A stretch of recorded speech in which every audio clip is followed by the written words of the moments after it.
삶으로 다시 떠오르기. 에크하르트 톨레. 루시아 옮김.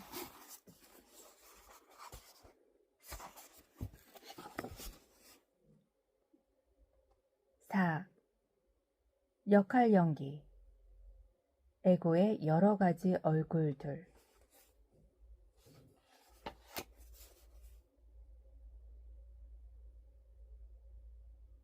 자신의 역할과 동일화될수록 관계의 진정성은 사라진다. 사랑은 다른 사람 안에서 자신을 발견하는 것이다.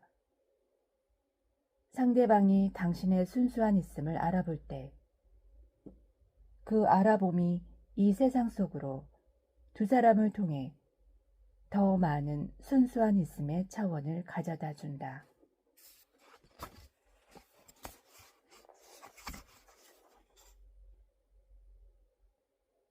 다른 사람에게서 무엇인가를 원하는 에고는 그것이 물질적인 획득이든 권력감이든 우월감이든 자신은 특별하다는 의식이든 혹은 육체적, 심리적 만족감이든 그 욕구들을 충족시키기 위해 대개 몇 가지 역할을 연기한다.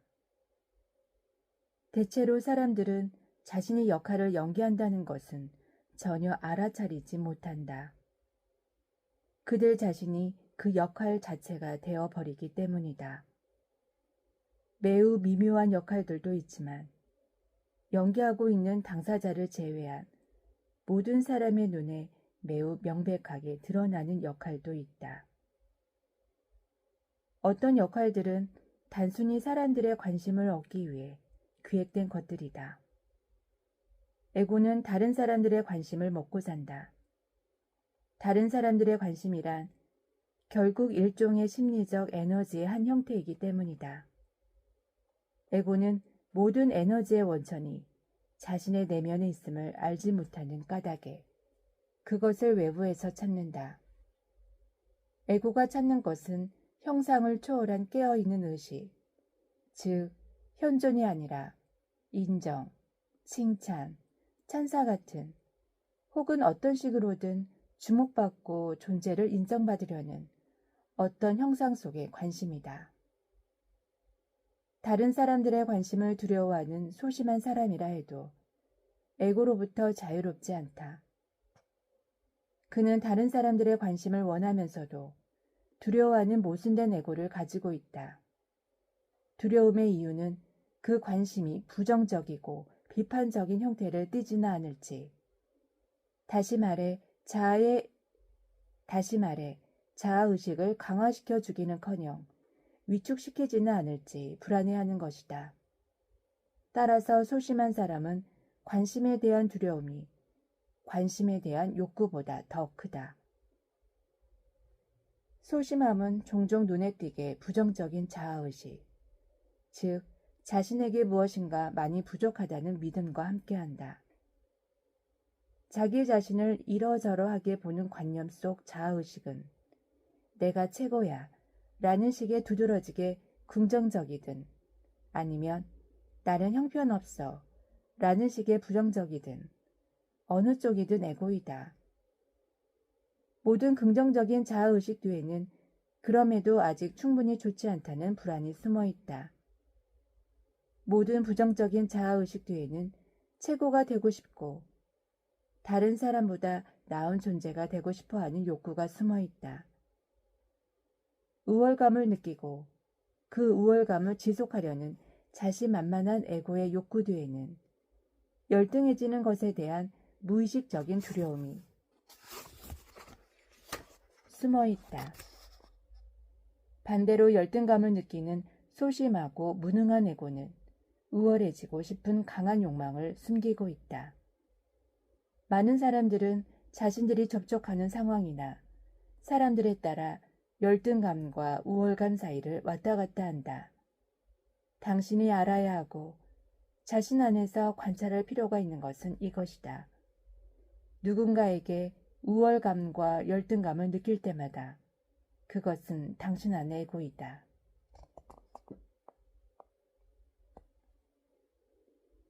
나쁜 사람.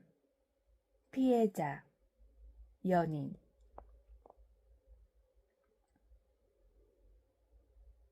어떤 에고는 칭찬이나 찬사를 얻지 못하면 다른 형태의 관심으로 방향을 바꾸어 그것을 끌어내기 위한 역할을 연기한다. 예를 들어 긍정적인 관심을 얻지 못하면 상대방에게 부정적인 반응을 자극해 부정적인 관심을 끌어내려고 할지도 모른다. 이것은 아이들에게서도 흔히 볼 수 있다. 관심을 끌기 위해 말썽을 피우는 것이다. 특히 앞으로 설명할 고통체, 에너지의 장에 축적된 오래된 감정적 고통가 활성화되어 있을 때는, 즉 과거의 감정적인 고통이 더 많은 고통을 통해 새롭게 되살아나기 원할 때는 그러한 부정적 역할 연기가 더 두드러진다. 유명해지려고 범죄를 저지르는 것도 이런 종류의 에고이며, 그들은 나쁜 평판과 형태로 다른 사람들의 관심을 얻는다. 나는 분명히 존재한다고, 어찌됐든 무의미한 존재는 아니라고 말해줘 하고 외치는 것 같다. 이러한 병적인 형태의 에고도 단지 정상적인 에고가 극단적으로 변할 것일 뿐이다. 피해자의 역할도 에고가 매우 흔하게 연기하는 역할들 중 하나이다. 그 에고가 추구하는 관심의 형태는 나의 문제, 나와 나의 이야기에 대한 사람들의 동정과 연민과 관심이다. 자신을 피해자로 보는 것은 불평하고 상처 입고 몹시 화내는 것과 같은 에고의 많은 패턴 중 하나이다. 물론 일단 나에게 피해자 역할을 부여한 하나의 이야기에 자신을 동일화하면 나는 그것이 끝나는 것을 원하지 않는다. 따라서 심리치료사라면 누구나 알고 있듯이 에고는 자신의 문제들이 끝나는 것을 원치 않는데, 왜냐하면 그것들이 에고의 정체성의 일부이기 때문이다. 만약 아무도 나의 슬픈 이야기에 귀를 기울이지 않으면 나는 머릿속에서 몇 번이나 되풀이해 말하면서 자기를 불쌍하게 느낀다.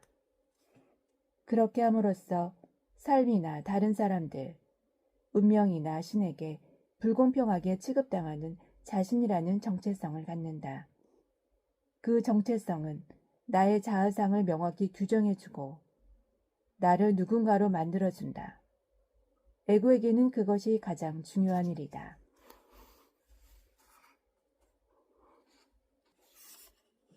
이른바 연애관계의 초기 단계에서 나를 행복하게 만들어주고 특별한 존재로 느끼게 해주고 나의 모든 욕구를 충족시켜 줄 것 같은 상대방의 관심을 끌고 그 관계를 계속 유지하기 위해 에고가 어떤 역할을 연기하는 것은 매우 흔한 일이다. 나는 당신이 원하는 나를 연기하고 있으니까 당신도 내가 원하는 당신을 연기해줘. 이것이 암묵적인 무의식적 합의이다. 그러나 역할 연기는 힘든 일이며, 특히 일단 두 사람이 함께 살기 시작하면 끝없이 연기를 계속할 수 없다. 역할이 벗겨지면 무엇을 보게 되는가? 불행하게도 대부분의 경우 상대방 존재의 진정한 본질을 보는 것이 아니라 그 본질을 덮고 있는 것들을 보게 된다. 즉, 연출된 역할이 벗겨진 적나라한 에고, 그것의 고통체를 보게 된다. 그리고 이제는 분노로 변한 좌절된 욕구가 그곳에 있다. 그 분노는 거의 대부분 배우자나 연인을 향해 있다. 마음 밑바닥의 두려움과 결핍감을 제거하는 일에 실패한 데서 오는 분노이다. 이 두려움과 결핍감은 에고의 자아의식에서 빼놓을 수 없는 부분이다. 흔히 말하는 사랑에 빠진다는 것은 사실은 에고의 욕구와 필요성을 강화하기 위한 경우가 많다. 당신은 상대방에게, 더 정확히 말하면 그 사람에 대해 당신이 갖고 있는 이미지에 중독된다. 그것은 아무것도 바라지 않은 진정한 사랑과는 관계가 멀다. 이런 기존의 사랑과 관련해 가장 솔직한 표현은 스페인어의 것이다. 띠끼에로에는 나는 너를 사랑해 라는 의미뿐 아니라 나는 너를 원해 라는 의미가 함께 있다. 또 다른 표현인 떼아모는 이런 모호함이 없이 분명하게 나는 너를 사랑해를 의미하지만 이것은 거의 사용되지 않는다. 아마도 진정한 사랑은 그만큼 드물기 때문일 것이다. 자기 규정 내려놓기. 부족 문화가 고대 문명으로 발전함에 따라 특정한 사람들에게 지배자, 성직자, 전사, 농부, 상인, 장인, 노동자 등의 특정 기능들이 할당되기 시작했다. 이렇게 하여 계급제도가 발달했다. 대부분 태어날 때부터 정해지는 그 기능이 그 자신의 정체성이 되며 그것이 그 자신뿐 아니라 다른 사람들의 눈에도 그가 누구인가를 결정지었다. 그에게 할당된 그 기능은 하나의 사회적 역할에 불과할 것이었지만 그것은 단순히 역할로서 인식되지 않았다. 그것은 그가 누구라는 혹은 누구라고 생각되는 상태가 되었다. 그 당시 붓다와 예수 등 매우 드문 존재들만이 카스트와 사회 계급제도의 궁극적인 부적절함을 보았다. 그들은 그것이 형상과의 동일화임을 알았으며 그런 조건 지어진 것들이나 일시적인 것들과의 동일화가 각각의 인간 존재 안에서 빛나는 어떤 조건에도 속박되지 않은 영원한 빛을 가려버린다는 것을 간파했다. 우리의 현대사회에서는 옛날만큼 사회구조가 경직되지 않아 구분이 덜 분명해졌다. 물론 대부분의 사람들은 여전히 환경이라는 조건에 구속되어 있지만 태어나면서부터 자동적으로 기능과 정체성을 배정받지는 않는다. 사실 현대세계에서는 갈수록 더 많은 사람들이 자신이 어디에 속하는지, 삶의 목적이 무엇인지, 심지어는 자신이 누구인지 혼란스러워하고 있다. 더 이상 내가 누구인지 모르겠어요. 라고 말하는 사람들에게 나는 대부분 그것은 좋은 일이라고 축하해준다. 그러면 그들은 어리둥절한 표정으로 묻는다.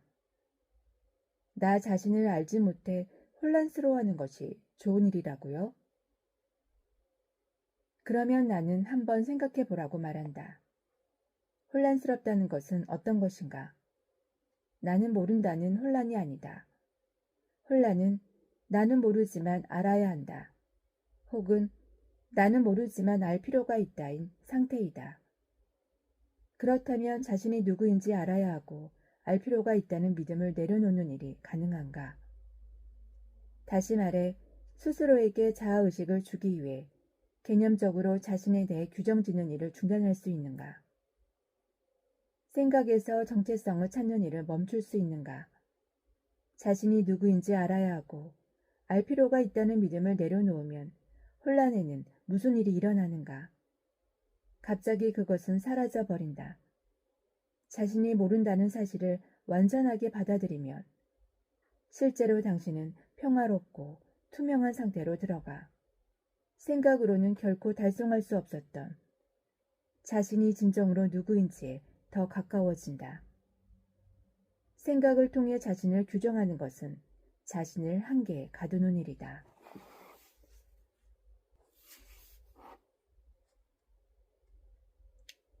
미리 정해진 역할들.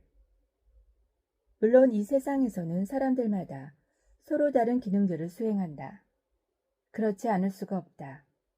지식, 기술, 재능, 에너지 수준 등의 지적, 신체적 능력은 사람마다 크게 다르다. 정말로 중요한 것은 이 세상에서 어떤 기능을 수행하는가가 아니라 그 기능과 지나치게 동일화된 나머지 그것이 자신을 점령해 완전히 그 역할이 되어버리는 것이다.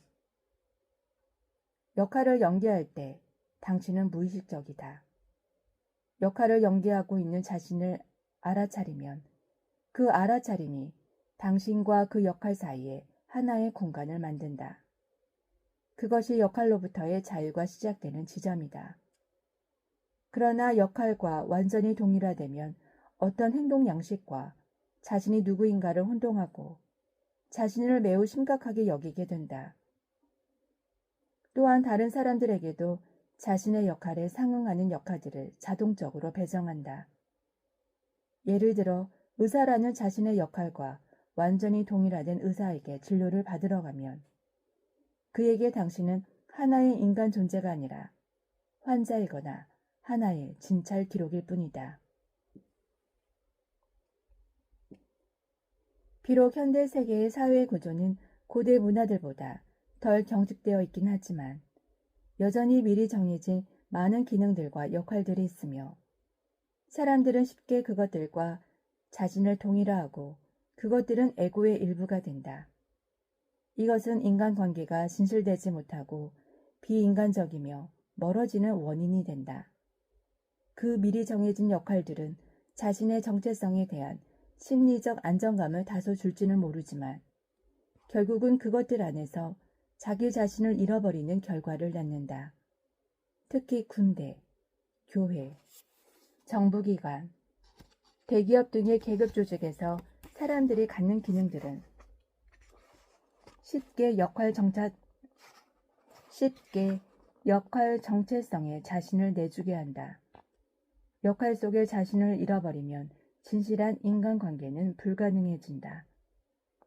미리 정해진 역할 중에는 사회적 원형이라고 부를 수 있는 것들도 있다. 몇 가지 예를 들면 예전만큼 일반적이지는 않지만 아직까지 보편적인 모습인 중산층 주부, 거칠고 사나이다운 남성, 유혹적인 여성, 체제 거부적인 예술가나 배우, 값비싼 옷이나 고급차를 과시하는 사람들과 마찬가지로 문학, 미술, 음악 등의 지식을 과시하는 문화인, 이들은 유럽에서 매우 흔하다 등이 있다. 그리고 어른이라는 보편적인 역할도 있다.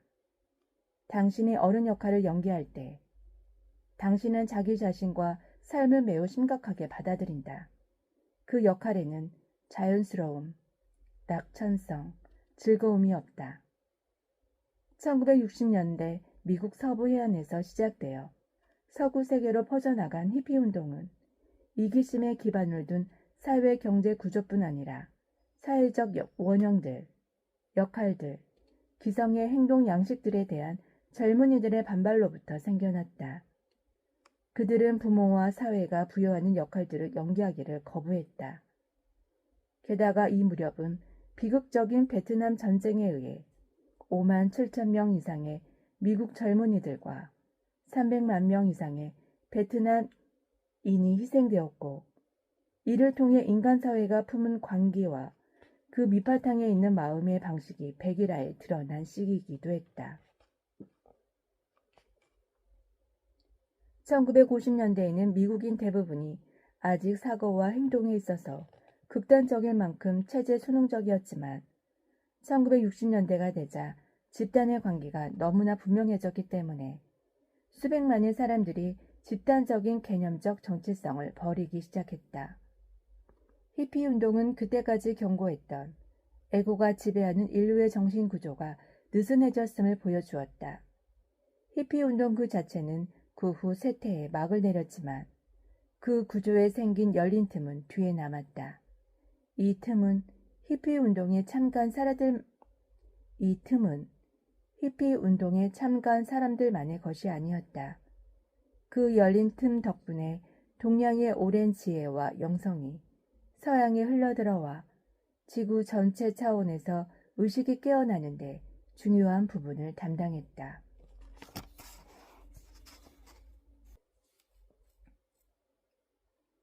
일체적인 역할들. 다른 사람들과 교류할 때 자신이 어떻게 행동하는지 관찰할 만큼 충분히 깨어있고 충분히 알아차린다면 만나는 상대에 따라 미묘하게 달라지는 자신의 말과 태도, 행동 등을 감지할 수 있을 것이다. 처음에는 이것을 다른 사람들에게서 관찰하는 것이 더 쉬울지도 모른다. 그런 다음 자기 자신에게서도 그것을 감지할 수 있을 것이다. 당신이 회사의 사장에게 말하는 방식과 수혜에게 말하는 방식에는 미묘한 차이가 있을 것이다. 아이와 대화할 때와 어른과 대화할 때도 다를 것이다. 왜 그런가? 역할을 연기하고 있기 때문이다. 사장과 함께 있을 때나 수희나 아이와 함께 있을 때나 당신은 당신 자신이 아니다. 가게에 들어가 물건을 살 때도, 음식점과 은행과 우체국에 갈 때도 당신은 미리 정해진 사회적 역할들 속으로 미끄러져 들어가는 자신을 발견할 것이다. 고객이 되어 고객처럼 말하고 행동한다. 그리고 당신과 마찬가지로 자신에게 맡겨진 역할을 연기하고 있는 점원과 종업원에게 고객으로 대접받는다. 조건 지어진 행동 양식이 두 인간 존재 사이에서 실행되면서 그 상호작용의 성격을 결정한다. 인간 존재 대신 개념적인 마음속 이미지들이 서로 상호작용하는 것이다. 사람들이 자신의 역할과 더 많이 동일화될수록 관계의 진정성은 그만큼 사라질 수밖에 없다. 당신은 상대방이 누구인가에 대해서뿐 아니라 자기 자신이 누구인가에 대해서도 마음속 이미지를 가지고 있다. 당신이 현재 상호작용하고 있는 사람 앞에서 특히 그렇다. 그러니까 당신 자신이 그 사람과 관계 맺는 것이 전혀 아니라 당신이 생각하는 나는 누구인가가 당신이 생각하는 그 사람은 누구인가와 관계를 맺는 것이다. 당신의 마음이 당신 자신에 대해 만든 개념적 이미지가 당신이 창조해낸 그 상대방에 대한 개념적 이미지와 관계를 맺는 것이다. 상대방의 마음도 아마 똑같은 일을 하고 있을 것이기 때문에 에고의 바탕을 둔 두 사람 사이의 모든 관계는 실제로는 마음이 만들어낸 네 개의 개념적 정체성들의 관계인 셈이다. 그 정체성들도 결국은 허구이다. 그러므로 인간관계에 많은 갈등이 있다는 것도 그다지 놀라운 일이 아니다. 진실한 관계는 사라지고 없는 것이다.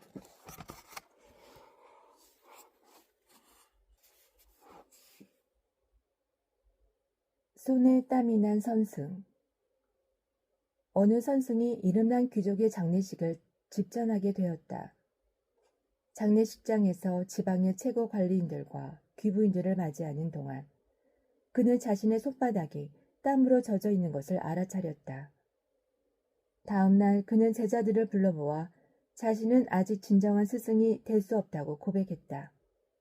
거린이든 왕이든 모든 인간을 똑같은 태도로 대하지 못했다고 그는 설명했다. 자신은 아직 사회적인 역할과 관념적인 정체성을 통해 사람을 보고 있으며 모든 인간의 동질성을 볼 수 없다고. 그런 다음 그는 절을 떠나 다른 스승 밑에서 수행에 들어갔다. 그리고 8년 뒤 깨달음을 얻어 제자들에게로 돌아갔다.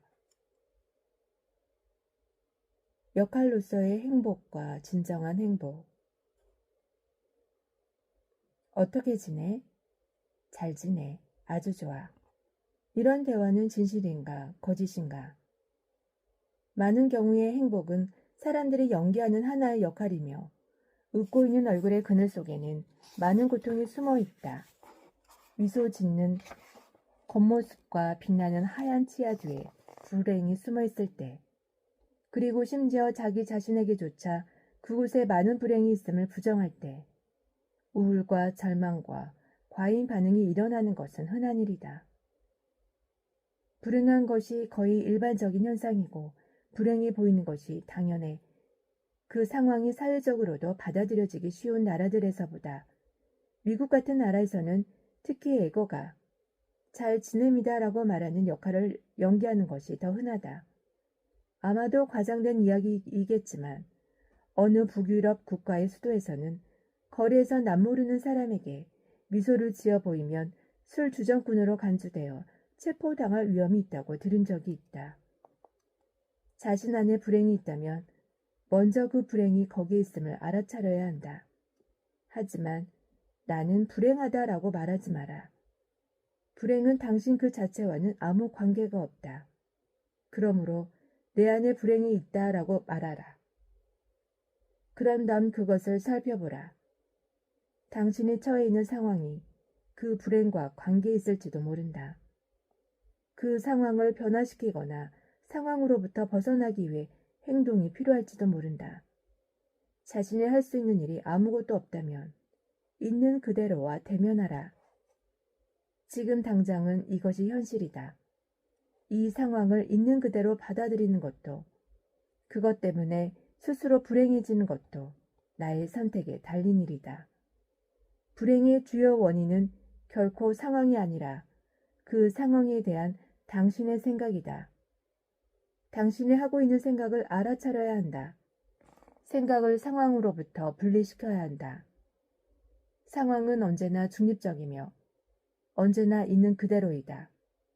반대편에는 상황이나 사실이 있고 이쪽에는 그것에 대한 나의 생각들이 있다. 이야기를 만들어내는 대신 사실과 함께 머물도록 해야 한다. 이를테면 나는 망했어는 하나의 이야기이다. 이야기는 당신을 한정짓고 효과적으로 행동하는 것을 가로막는다. 통장에 달랑 500원밖에 남아있지 않아는 하나의 사실이다. 사실과 대면하면 반드시 힘이 솟아난다. 대부분 당신이 생각하는 것들이 당신이 느끼는 감정을 만들어낸다는 것을 알아차려야 한다. 생각과 감정 사이의 연결을 보아야 한다. 생각과 감정이 되는 대신 그것들의 배후에 있는 알아차림이 되어야 한다. 행복을 찾아다녀서는 안 된다. 찾아다닌다면 발견하지 못할 것이다. 찾아다닌다는 것은 행복의 안티테제, 해겔의 변증법에서 첫째 단계를 부정하는 둘째 단계이기 때문이다. 행복은 교묘히 달아나지만 불행으로부터의 자유는 지금이라도 얻을 수 있다. 그것은 이야기를 만들어내는 대신 있는 그대로와 마주함으로써 가능하다. 불행은 진정한 행복의 원천인 심신의 조화와 내적 평화의 자연스러운 상태를 숨겨버린다.